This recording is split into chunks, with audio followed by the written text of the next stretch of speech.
மதுரையின் வெயில் என்னை வாட்டிய காலங்கள் முடிந்து, சென்னையின் பரபரப்பான வாழ்க்கையில் நான் ஐக்கியமாயிருந்தேன். தனியார் என்ஜினியரிங் கல்லூரியின் இறுதி ஆண்டு. வாழ்க்கை ஒரு இயந்திர கதியில் ஓடிக்கொண்டிருந்தது. அந்த ஆங்கில ஆசிரியை பிரவீனா என் வகுப்பறையில் நுழையும் வரை அவள் வயது 27 இருக்கலாம். எங்களை விட சில ஆண்டுகள் பெரியவள். ஆனால் அவள் ஒரு ஆசிரியை என்பதனை தாண்டி ஒரு வசீகரமான ஆளுமையாக என் கண்களுக்கு தெரிந்தாள். பல மாணவர்கள் அவளை வெறும் அழகுக்காக மட்டுமே பார்த்தார்கள். ஆனால் என் பார்வையில் அவள் ஒரு மர்மமான புத்தகம். அவளது பேச்சில், புன்னகையில் ஏதோ ஒரு ரகசியம் ஒளிந்திருந்தது. அது வெறும் காதல் மட்டுமல்ல, அதைவிட ஆழமான, விவரிக்க முடியாத ஒரு ஈர்ப்பு. அன்று அவள் பஸ் தவறவிட்டு நின்ற அந்த மாலை என் வாழ்க்கையின் மிக முக்கியமான தருணமாக மாறும் என்று நான் எதிர்பார்க்கவில்லை. ஒரு மாணவனின் பைக் பின்னால் அமர்ந்து செல்லும் ஒரு ஆசிரியை, அவளது அபார்ட்மெண்ட் வீட்டின் நிசப்தம், இருவரின் மௌனமான பார்வைகள், இவை அனைத்தும் ஒரு மெல்லிய நூலிலையில் எங்கள் இருவரையும் பிணைத்தன. அந்த அபார்ட்மெண்டின் வாசலில் தொடங்கிய அந்த நட்பு அடுத்தடுத்த நாட்களில் எப்படி எல்லைகளை தாண்டியது. ஒரு ஆசிரியர் மாணவன் என்ற உறவு எமோஷனல் பிணைப்பாக மாறும்போது என்னென்ன சிக்கல்களை சந்தித்தோம். அந்த இரகசிய அறையின் மௌனங்கள் என்ன பேசின? வாருங்கள், அந்த நினைவுகளின் பக்கங்களுக்குள் நுழைவோம். அன்று மாலை காலேஜ் முடிந்திருந்தது. வானம் மேகமூட்டத்துடன் எப்போது வேண்டுமானாலும் மழை பெய்யலாம் என்ற நிலையில் இருந்தது.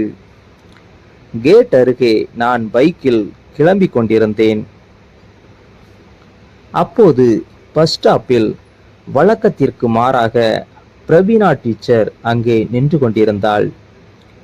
பஸ்ஸை தவறவிட்டதாலோ என்னவோ அவள் முகம் சற்று சோர்வாக தெரிந்தது. நான் பைக்கை நிறுத்தி, மேடம், இன்னும் வீட்டுக்கு போகலையா? பஸ் ரொம்ப லேட்டா வரும்னு நினைக்கிறேன் என்றேன். அவள் என்னை ஒரு முறை நிமிர்ந்து பார்த்துவிட்டு, ஆமாம் யோகராஜ், பஸ் மிஸ் பண்ணிட்டேன், ரொம்ப நேரமா வெயிட் பண்ணிக்கிட்டு இருக்கேன் என்றாள். நான் தயங்காமல், மேடம், நீங்க விரும்பினா நான் டிராப் பண்றேன் என்றேன். அவளுக்கு முதலில் தயக்கம் இருந்தாலும் மழையின் அறிகுறியை கண்டு சம்மதித்தாள். என் வண்டியில் அவள் அமர்ந்தபோது ஒரு விதமான நடுக்கம் எனக்குள். வண்டி நகரத் தொடங்கியது. அவள் என் தோள்பட்டை மீது மென்மையாக கையை வைத்தாள். அந்த சின்ன தொடுதல் எனக்குள் பெரிய உணர்ச்சியை ஏற்படுத்தியது. அவள் வீட்டிற்கு செல்லும் வழி முழுவதும் நாங்கள் மௌனமாகவே இருந்தோம்.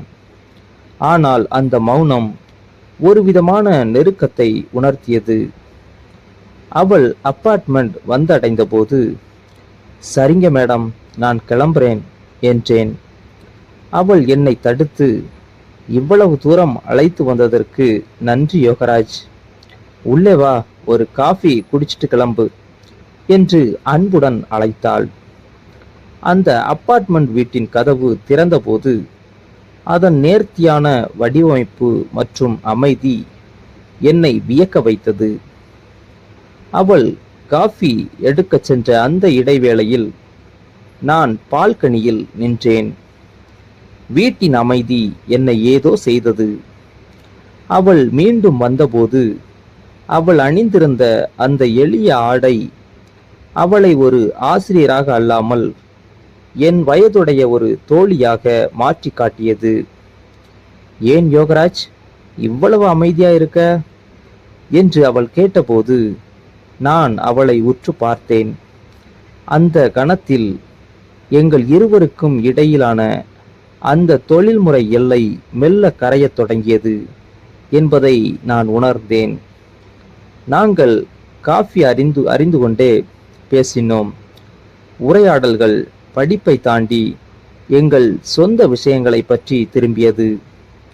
அந்த மாலை பொழுது ஒரு ஆசிரியர் மற்றும் மாணவனுக்கு இடையே இருந்த தூரத்தை குறைத்தது. ஏதோ ஒரு மர்மமான நெருக்கத்தை விதைத்துச் சென்றது. அன்று இரவு கல்லூரியில் நடந்த அந்த தேவையற்ற சம்பவத்திற்கு பிறகு பிரவீனா டீச்சருடனான என் உறவு ஒரு முட்டு சந்திற்கு வந்து நின்றது. அவள் கோபமாக இருந்தாள். அந்த அமைதி அவள் அறையை ஒரு சுடுகாட்டை போல மாற்றியிருந்தது. சனிக்கிழமை மாலை தயக்கத்துடனும் ஒருவித பயத்துடனும் அவளது அப்பார்ட்மெண்ட் கதவை தட்டினேன். கதவு திறந்தது. அவள் என்னை ஏறிட்டு பார்த்துவிட்டு ஒன்றும் சொல்லாமல் உள்ளே சென்றாள். மேடம், சாரி, தெரியாம நடந்துடுச்சு, ப்ளீஸ் மன்னிச்சிடுங்க என்று என் மனதில் இருந்த பாரத்தை இறக்கி வைத்தேன். அவள் சிறிது நேரம் அமைதியாக இருந்தாள். அந்த அமைதிக்குள் ஏதோ ஒரு தவிப்பு இருந்தது. திடீரென அவள் என் பக்கம் திரும்பி ஒரு மெல்லிய புன்னகையுடன், யோகராஜ், எல்லாமே தவறுன்னு சொல்ல முடியாது. சில நேரங்கள்ல மனிதர்களோட உணர்வுகள் எதிர்பாராத பாதையில் போயிடுது என்று மென்மையாக கூறினாள். அவள் குரலில் இருந்த அந்த மென்மை என்னை மீண்டும் அவளிடம் நெருங்க வைத்தது. அன்று மாலை அந்த வீட்டில் நாங்களே சமைத்தோம். டிவி பார்த்தபடி பேசிக்கொண்டிருந்த போது நேரமே தெரியவில்லை. இரவு 9 மணி ஆனதும், மேடம், நான் கிளம்புறேன் என்று எழுந்தேன். நான் கதவை நோக்கி செல்லும்போது திடீரென அவள் என் கையை பிடித்து இழுத்தாள். நிலை தடுமாறிய நான் அவள் மீது சரிந்தேன். எங்கள் இருவருக்கும் இடையில் இருந்த அந்த இடைவெளி முற்றிலும் மறைந்து போனது. அவள் கண்களில் தெரிந்த தவிப்பும் நான் அவளை பார்த்த தீவிரமான பார்வையும் அந்த அறையின் வெப்பத்தை மாற்றியது. எந்தவித தயக்கமும் இல்லாமல் அந்த நொடியில் எங்கள் இதழ்கள் ஒன்றிணைந்தன. அது வெறும் முத்தம் மட்டுமல்ல, அந்த தருணம் வரை நாங்கள் இருவருமே மனதிற்குள் புதைத்து வைத்திருந்த ஏக்கங்களின் வெளிப்பாடு.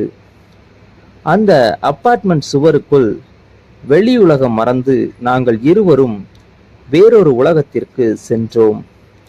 ஒரு ஆசிரியருக்கும் மாணவனுக்குமான அந்த தொழில்முறை உறவு அந்த ஒரு நொடியில் ஒரு ஆழமான உணர்வு பூர்வமான பிணைப்பாக மாறியது. அவள் என்னை தழுவி கொண்ட அந்த நொடி என் வாழ்க்கையின் மிகச்சிறந்த தருணமாக அமைந்தது. அடுத்த சில மணி நேரங்கள் எங்களை பொறுத்தவரை காலமே உறைந்து நின்றது. மறுநாள் காலையில் நாங்கள் இருவரும் அந்த புதுமையான மற்றும் மென்மையான உணர்வுடன் விழித்தோம். அன்று அந்த அப்பார்ட்மெண்ட் பாத்ரூமில் குளித்து கொண்டிருந்த போது நாங்கள் பகிர்ந்து கொண்ட அந்த சிரிப்பும் அருகாமையும் வாழ்நாளில் மறக்க முடியாத ஒரு நினைவாக என் நெஞ்சில் பதிந்து விட்டது. ஒரு ஆசிரியர், ஒரு மாணவன், சமூகத்தின் பார்வையில் நாங்கள் தவறாக தெரிந்தாலும் அந்த அந்தரங்க அறையின் மௌனத்தில் நாங்கள் இருவருமே இருவேறு மனிதர்கள். அந்த இரவு எனக்கு கற்றுக் கொடுத்த பாடம் ஒன்றுதான். வாழ்க்கையில் சில யோகங்கள் விதி வகுத்த பாதையில் தற்செயலாக மட்டுமே நிகழ்கின்றன. இந்த ஸ்டோரி உங்களுக்கு பிடிச்சிருந்தா லைக் பண்ணுங்க, கமெண்ட் பண்ணுங்க. நம்ம சேனலை ஃபர்ஸ்ட் சப்ஸ்கிரைப் பண்ணுங்க.